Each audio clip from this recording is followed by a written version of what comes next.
환경 비즈니스라는 신문에 올해 8월 14일 기사에 보면 문신 후회하는 Z세대 결혼할 때 부끄러워 뭐 이런 제목의 기사가 있습니다. 무슨 내용이냐 하면 미국에 있는 뉴욕 포스트나 USA 투데이에서 이렇게 기사를 낸 건데요. 그러니까 Z세대라고 하면 1990년대 중반부터 2000년대 뭐 이렇게까지의 태어난 아이들, 그 사람들을 가리켜 Z세대라 이렇게 말하는데요. 이들이 문신을 했는데 문신을 후회하고 문신을 제거하는 일들이 많이 나타나고 있다 이렇게 말합니다. 특별히 1990년대 중반에 태어난 사람들 가운데에서 여성들이 이제 결혼할 때가 되니까 문신하는 것을 후회한다는 거예요. 웨딩드레스 입는데 문신이 너무 튀어 보이고 그래서 좋지 못하다.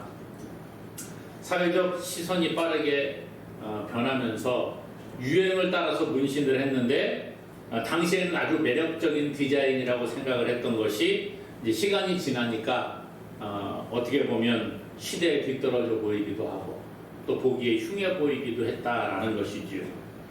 그래서 조사를 해봤다고 합니다. 조사를 퓨리 서치 센터에서 조사를 해봤더니 미국인의 32% 이상이 하나 이상의 문신을 몸에 새기고 있다는 거예요. 그러니까 약 3명 중에 1명 가까이가 어떻게든 작은 문신이든 큰 문신이든 간에 문신을 가지고 있다는 거죠. 근데 이들 가운데에서 4분의 1인 24%가 넘는 사람들이 문신을 후회한다 이렇게 대답을 했다는 거예요. 그리고 문신을 제거하는 일들이 많이 일어나고 있습니다. 우리나라도 마찬가지인 것 같아요. 우리나라에도 뭐 문신 법안 관련 공청회에 따르면 영구 문신을 경험한 사람이 약 300만 명이 넘는다라는 통계가 있습니다. 그리고 대한피부과학회에서 문신을 시술한 사람들 가운데에서 약 절반이 넘는 55%가 문신을 제거하고 싶어 한다. 그 이유가 무엇이냐? 결혼이나 취직에 사회적인 제약이 있기 때문이다. 또 다른 사람들이 불편하게 쳐다보기 때문에 지우고 싶다. 이런 대답을 55%가 했다는 것이에요. 이와 같이 몸에 어떤 흔적을 남긴다고 하는 것, 문신은 흔적이 남잖아요. 지우는 것도 쉽지가 않고 특별히 큰 문신을 하게 되면 정말 지우기 어렵다라고 말을 합니다. 흔적을 남긴다고 하는 것은 큰 용기가 필요한 것 같습니다. 어떤 흔적들은 자랑스러운 흔적이 되기도 하지만 또 어떤 흔적들은 부끄러운 흔적이 되기도 합니다. 그래서 문신을 과거에는 참 멋있다 생각을 하고 했는데 나중에는 지우고 싶어 하는 그런 문신이 되기도 한다는 것이에요. 오늘 갈라디아서를 기록한 이 바울은 예수 그리스도를 만난 이후에 수많은 어려운 삶을 살아왔습니다. 그리고 나서 오늘 갈라디아서를 마감을 하면서 이렇게 말하는 거예요. 자기 몸에 예수의 흔적을 가지고 있다 이렇게 말해주고 있다는 것입니다. 여러분 예수의 흔적이 뭘까요? 먼저는 바울이 말하고 있는 예수의 흔적은 어쩌면 하나님의 자녀로 인침을 받은 그 흔적이 아니겠느냐 그렇게 말할 수 있다는 것입니다. 사람들은요 자기의 소유를 분명히 하기를 원합니다. 표시내는 것을 좋아합니다. 이건 내 거야 라는 것을 남들에게 알리기를 원하지요. 과거에 영화에 보게 되면 목축을 하는 그런 목장에서 뭐 소를 키운다든지 또는 뭐 말을 키운다든지 이렇게 할 때에 우리 목장의 소라는 것을 알게 하기 위해서 그 엉덩이 같은 데다가 자기네 목장 고유의 그 문양을 만들어 가지고 그렇게 불에 달구어서 지지는 그런 것들을 보게 됩니다. 도장을 딱 찍어 놓은 거예요. 그래서 만약에 이렇게 방목을 하다가 소가 없어졌다 그럼 찾았어요. 근데 옆에 이웃하고 이제 분쟁이 일어날 수 있잖아요. 우리 소다 아니다, 우리 소다 그러고 싸우게 되면 그 문양을 보고 우리 소유인지 아닌지를 판가름했다라는 거죠. 그러니까 소유의 도장을 찍어 놓는 거예요. 저도 예전에 학교 다닐 때에 책을 사잖아요. 요즘도 뭐 책값이 별로 싸진 않습니다만은 제가 예전에 학교 다닐 때에 20대 때에는 책값이 좀 비쌌던 것 같아요. 그 당시 기준으로 비쌌던 것 같아요. 그래서 책을 사면 또 특별히 대학생들도 마찬가지입니다만은 특별히 뭐 수업에 관련된 책들은 같이 사잖아요. 나 혼자 사는 게 아니라 다른 사람도 삽니다. 그러다 보니까 네 책인지 내 책인지 똑같아 보이기도 하고, 그래서 어떻게 해요? 어떤 사람은 거기다 이름을 쓰고 학번을 쓰기도 하고, 어떤 사람은 아예 그 도장을 파가지고 도장을 찍는 그런 친구들도 있고, 그렇게 내 소유라는 것을 분명하게 알도록 그렇게 찍는 것들을 보았습니다. 소유라고 하는 것, 내 것이라는 분명한 표시를 해 둔다는 것이죠. 오늘 바울은 이렇게 말합니다. 내가 내 몸에 예수의 흔적을 지니고 있다, 이렇게 말해주고 있어요. 흔적이라고 하는 것, 이 단어는요, 신원 확인의 수단으로 몸에 낙인을 찍거나 혹은 바늘로 찔러 문신을 하는 표적과 같은 이런 것들을 이야기하고 있습니다. 고대 바벨론 사람들과 이집트 사람들은 소유를 확인하는 부호를 표시를 했습니다. 아까 말씀드린 것처럼 가축 같은 데다가 내 소유라 딱 도장을 찍어 놓는 거예요. 그거를 어떤 쇠로 그 모양을 만들고 그것을 불에 달구어서 그것을 엉덩이 같은 데다 찍어 놓는 거죠. 영화 같은 데 보게 되면 옛날에 노예를 많이들 그렇게 거래하고 그랬잖아요. 노예를 사가지고 와서 아주 정말 심한 주인들은요, 이 노예가 평생 어디로 도망가지 못하도록 하기 위해서 몸에다가 그렇게 문양을 달구어서 지지는 것을 보게 됩니다. 그러면은 아주 잘 보이는 곳에, 예를 들어 팔이나 이런 곳에다가 탁 지져놓으면 이 사람이 어디를 도망을 가려고 해도 금방 표시가 나는 거예요. 낙인을 찍어 놓는 것이지요. 과거에 군인들에게도 그런 일들이 있었다고 합니다. 군인들도 자기가 아주 주군으로 모시고 있는 군대 지휘관, 그 사람을 존경을 하게 되면 내가 이 장군의 부하라, 이런 의미로서 그 지휘관의 이름을 새기는 그 문신을 하기도 했다고 합니다. 그리고 나는 어떤 누구누구 장군의 부하입니다라는 것을 자랑으로 여겼다는 거예요. 그러니까 뭐 예를 들면 이순신 장군 그러면 나 이순신 장군 존경합니다. 내가 이순신 장군의 부하입니다라는 것을 다른 사람들에게 알리기 위해 몸에다가 그 이순신 장군의 이름 같은 것을 몸에 문신으로 새겼다는 거예요. 그러므로 이 흔적이라고 하는 것, 난 누구누구에게 소속된 사람입니다. 나는 어디에 소속되어져 있습니다. 나는 어떤 집안에 소속되어져 있습니다. 나는 어떤 사람에게 소속되어져 있습니다라고 다른 사람들에게 표시하는 하나의 방법이 바로 이 문신이요 흔적이었다는 거예요. 그러므로 바울이 말하고 있는 내가 내 몸에 예수의 흔적을 지니고 있다, 이 말은 나는 예수님의 소유입니다, 나는 예수님의 종입니다 하는 뜻을 가지고 있다는 것이죠. 십자가의 복음을 통해서 육체의 많은 흔적이 이 바울의 몸에 있었을 것입니다. 성경을 보게 되면 바울이 예수님을 만나고 난 이후에 복음을 전하는 일에 헌신을 하게 됩니다. 그때에 많은 어려움 가운데 있었다는 거예요. 바울이 많은 고난을 당하고 어려움을 당했는데 그 고난과 어려움 가운데 몸에 흔적들이 남았을 것이다 라고 우리가 충분히 유추해 볼 수가 있습니다. 바울은 끊임없이 내가 하나님의 자녀이고 내가 그리스도의 종이고 나는 예수 그리스도의 군사다, 병사다, 이러한 이야기들을 많이 성경에 하고 있습니다. 그러니까 자신은 예수 그리스도께 속한 사람이라는 생각을 항상 가지고 살아왔다는 거예요. 그러면서 믿음의 아들인 디모데에게 편지하면서 이런 얘기합니다. 너는 그리스도 예수의 좋은 병사가 되어야 한다. 너는 좋은 병사가 되어서 나와 함께 예수 그리스도를 위한 고난받기를 기뻐하라. 그렇게 이야기하고 있다는 거예요. 나는 예수 그리스도의 좋은 병사인데 너도 그러한 삶을 살아가기를 원한다. 그렇게 이야기하고 있다는 거예요. 여기서 흔적을 가지고 있는 군인, 또 흔적을 가지고 있는 종, 이런 사람들의 공통점이 뭡니까? 자유가 별로 없다는 거예요. 어떤 곳에 통제를 받는다는 것입니다. 군인들은 그렇죠.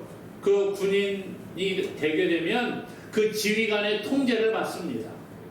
누군가의 통제를 받는다는 거예요. 종이 되어서 그 몸에 흔적을, 주인의 그 인장을 몸에 딱 이렇게 새기게 되면 주인의 통제를 받게 되는 거예요. 자유롭게 어디를 다니지를 못합니다. 오늘 바울이 나는 내 몸에 예수의 흔적을 가지고 있다, 이 말은 나는 예수님의 종으로서, 예수님의 군인으로서 내가 내 맘대로 내 뜻대로 살아가는 것이 아니라 예수님의 종의 삶을 살아갑니다. 주님의 명령을 따라 살아갑니다 라고 고백하고 있다는 것이죠.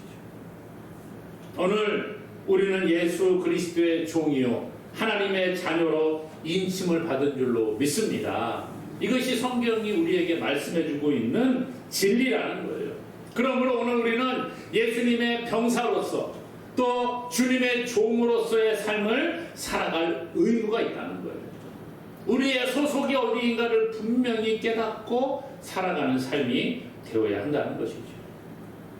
요한계시록에 보면 하나님께서 하나님의 사람들에게 도장을 찍어 놓으시고 또 마귀는 마귀의 사람들에게 도장을 찍어 놓는다, 그렇게 이야기를 합니다. 그래서 짐승의 숫자를 몸에 받은 사람과 아버지 하나님의 이름을 몸에 받은 사람이 있다는 거예요. 구원받은 백성은 하나님께서 그 이마나 손에다가 하나님의 그 백성의 이름을 새겨놓고, 짐승에 소속되어져 있는, 사탄에게 소속되어져 있는 사람은 그 이마나 손에다가 그 사탄의 숫자 666을 새겨놓는다, 그렇게 말합니다. 그것이 정말 문자 그대로 새겨놨는지는 모르겠어요. 여러분 한번 보세요. 옆에 분에게, 앞에 뒤에 있는 분들 이마에 또 손에 예수님의 사람, 이렇게 하나님의 사람, 그리스도인 이렇게 새겨져 있습니까? 여러분들이 볼 때 제 이마에 글씨가 보입니까, 여러분? 아마 그렇지 않을 거예요. 세상에서 예수님 믿지 않는, 예를 들어서 우상을 섬기고 귀신을 섬기는 그 무당 같은 사람들 이마에 딱 보면 666 써 있습니까? 그렇지 않잖아요. 하지만 성경은 뭐라고 말해요? 구원받은 백성들에게도 하나님께서 도장을 딱 찍어 놓으시고 그 이마나 손에 표시를 해두시고, 마귀의 사람들에게도 그 이마나 손에 마귀가 표시를 해둔다, 그렇게 말하고 있습니다. 자기 소유라는 것을 표시해 둔다는 거예요. 남들은 모른다고 할지라도 하나님이 보시면 딱 표시가 나는 거예요. 너는 내 거네, 너는 마귀 거네, 표시가 난다는 거예요. 오늘 우리는요, 하나님의 자녀로서 하나님이 우리의 이마나 손에 하나님이 보시기에 아름다운 모습으로 우리에게 표시해 주신 줄로 믿습니다. 그렇기 때문에 우리는 하나님의 소유예요. 하나님의 소유라고 하는 것은 하나님의 뜻을 따라 살아가야 한다라는 것입니다. 우리의 옛사람을 버리고 우리의 주인 되신 예수님을 나의 구주로 모시고 살아가는 자가 되어야 하는 거예요. 흔적이라고 하는 것, 문신이라고 하는 것은 다른 사람이 보면 다 표시가 납니다. 아까 말씀드린 것처럼 하나님의 사람, 그리스도인이라고 우리가 우리 눈에는 보이지 않지만, 육신의 눈에는 보이지가 않지만, 그리스도인이라고 하는 흔적은 누가 보아도 표시가 나게 되어져 있어요. 문신을 딱 해놓으면 사람들이 딱 보고 저 사람 문신했네? 금방 보이잖아요. 그것처럼 오늘 우리가 예수 그리스도의 흔적을 가지고 있다고 하는 것은 사람들이 볼 때에 우리에게 예수 그리스도의 모습이 나타나게 되어져 있다는 것입니다. 여러분들 가운데 예수님의 흔적이 나타나고 있습니까? 오늘 우리 자신을 돌아보고 정말 우리 안에서 예수 믿는 사람의 모습이 나타나기를 주님의 이름으로 축복합니다. 오늘 이 흔적이라고 하는 것, 아까 말씀드렸잖아요. 바울은 많은 고난을 받으면서 몸에 흔적이 남아있다는 거예요. 고난의 흔적이라는 거예요. 여러분, 예수 믿는 게 쉬워요? 편해요? 그렇지 않죠? 예수 믿는다는 것은 쉽지가 않습니다. 어렵습니다. 고난이 찾아온다는 거예요. 바울은 말합니다. 내 몸에 예수의 흔적을 지니고 있다. 이 말은 예수님 믿으면서 받은 고난의 흔적들이 남아있다는 거예요. 요즘 사람들 얼마나 편한 거 좋아합니까? 집에서도 편하게 살기를 원합니다. 신앙생활하는 것도 마찬가지입니다. 우리 교회는 이렇게 장의자를 지금 사용을 합니다만은 과거에 많은 교회들이 극장식 의자를 교회에다가 들여 놓았었어요. 팔걸이가 있고 극장식 의자 아시죠? 다 이렇게 의자가 다 한 명씩 앉게 돼 있고 다 접혀져 있고 이렇게 손으로 딱 내려서 앉고 일어나면 다시 의자가 탁 자동으로 접히는 극장식 의자. 많은 교회들이 그것을 설치해놨어요. 왜요? 성도들이 와가지고 예배 드리는데 이 장의자 불편하다는 거예요. 그러니까 편안하게 이렇게 아주 편안한 자세로 앉아갖고 예배 드릴 수 있도록 바꾸자. 그래서 바꿨어요. 예배 시간도 옛날에는 시간이 좀 길었지요. 근데 요즘 어떻습니까? 예배 1시간 내에 끝내야 된다. 뭐 이러한 나름대로의 법칙을 만들어 놓았더라고요. 과거에는요, 예배가 1시간 반, 뭐 어떤 데는 2시간 막 이렇게 설교를 막 1시간씩 이상 하는 그런 목사님들이 많이 있었어요. 근데 요즘에는 설교 30분 이상 하면 안 된다. 또 이렇게 주장하는 분들이 많이 있습니다. 글쎄요, 뭐가 맞는지 모르겠어. 예배도 내가 편한 시간에 드려야 된다. 그렇게 이야기를 합니다. 내가 편한 시간에 갈 수 있는 곳을 찾습니다.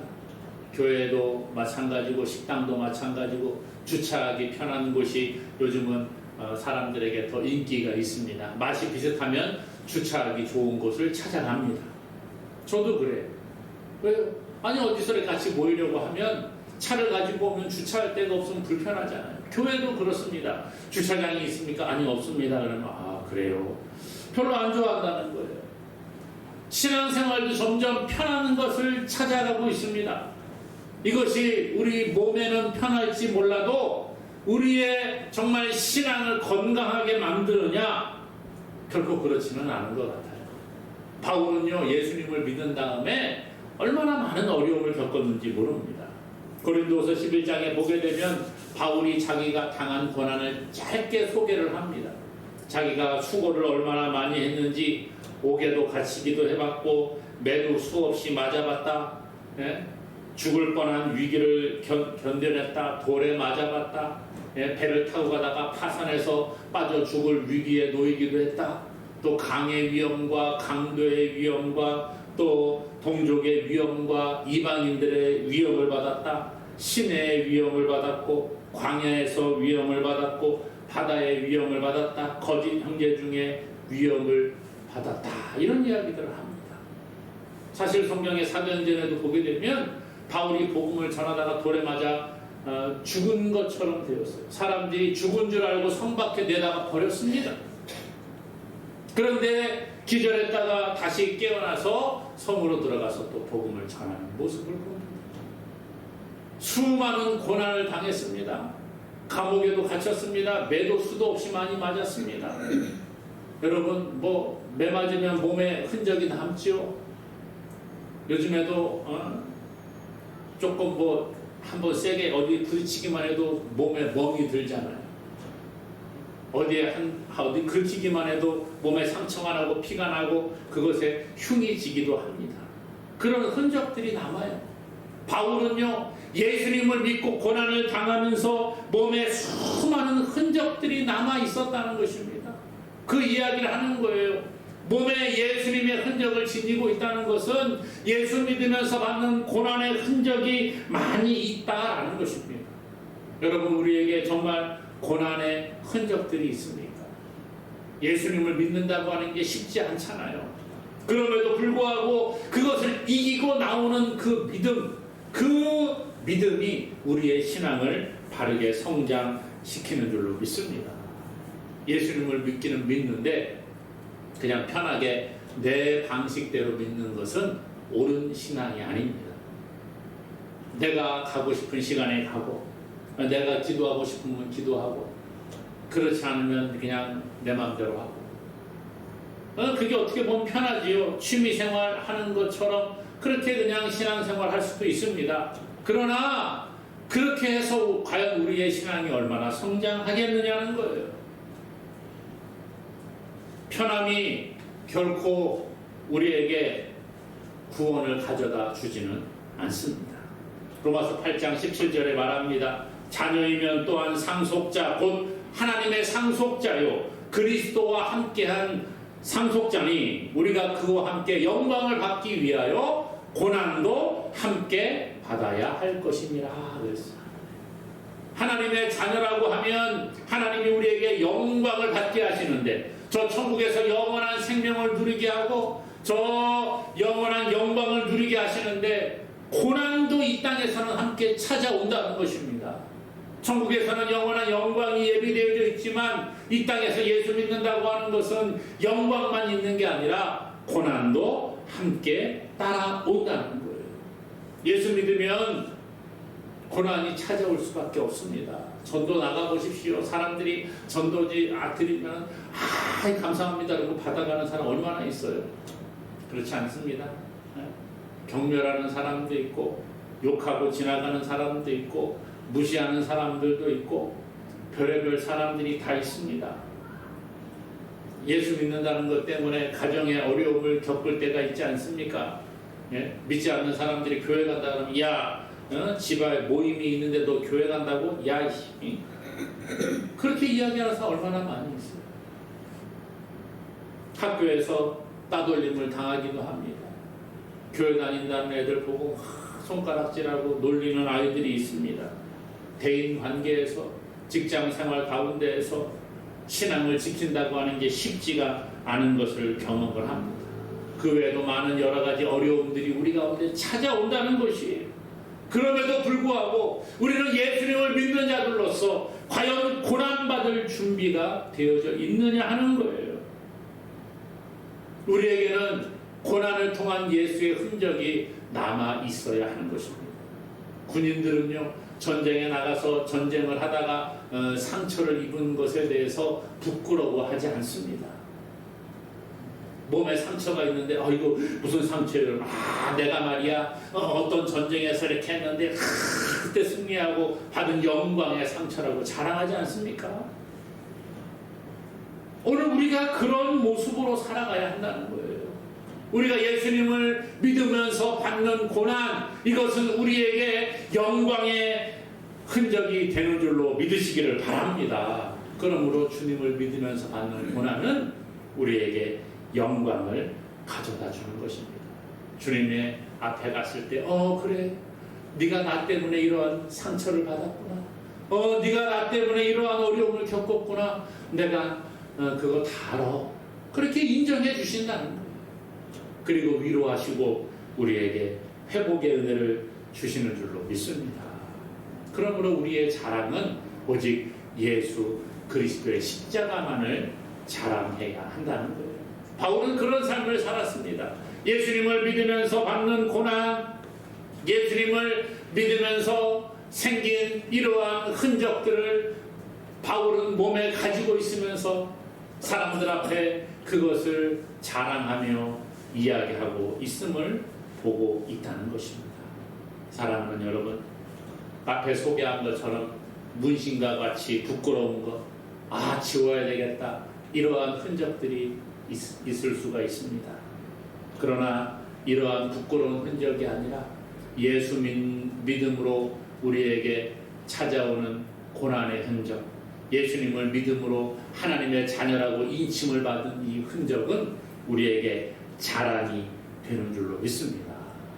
여러분들에게 과연 예수님의 흔적이 있습니까? 다시 한번 자기 자신을 우리가 돌아보고 정말 내가 세상의 것들 자랑하고 세상의 것들을 드러내는 어리석은 자가 아니라 정말 예수의 흔적을 자랑하고 내가 예수 믿는 사람으로 세상 가운데에서 그리스도의 향기를 나타내는 저와 여러분 되기를 주님의 이름으로 간절히 축원합니다.